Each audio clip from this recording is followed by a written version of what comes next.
안녕하세요. 3분 노년 인문학 김민서입니다.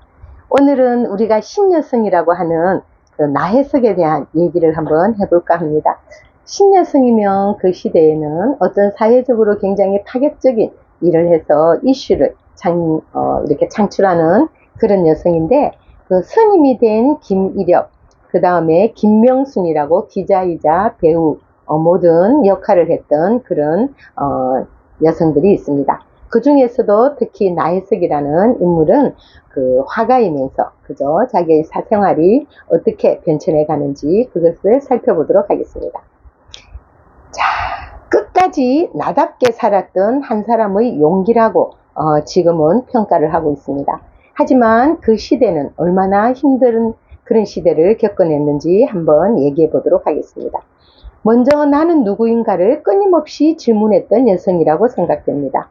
아버지의 외도로 그 어머니의 삶을 보면서 나는 그렇게 살지 않겠다는, 그래서 남자에 대한 생각이 조금 왜곡되게 형성되지 않았나, 이런 생각을 해봅니다. 남이 정한 삶이 아니라 내가 선택한 삶을 살아가야 되겠다고 생각을 하고, 첫 번째 남자 시인과 그 헤어지고 그 사람이 이렇게 결핵에 걸려서 죽게 되면서 두 번째 그 변호사인 김우영이라는 사람과 결혼을 하게 됩니다.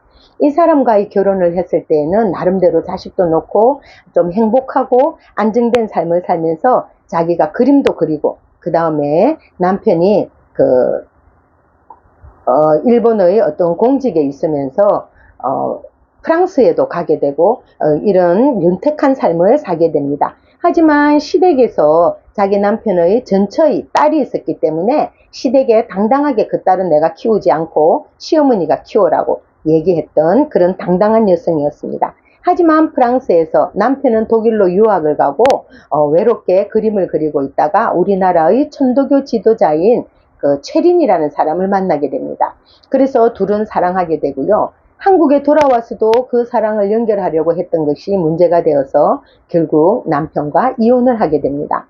이혼을 하고 난 뒤에 이 그 나혜석의 삶은 그 곤두박질 치게 되는데요. 결국 자식도 보지 못하고 그 다음에 그 김이렵이 그 선임으로 있는 수독사에 내려가서 본인도 스님이 되고 싶어 했지만 그때 스님이 받아주지 않는 그런 모습을 보여줍니다.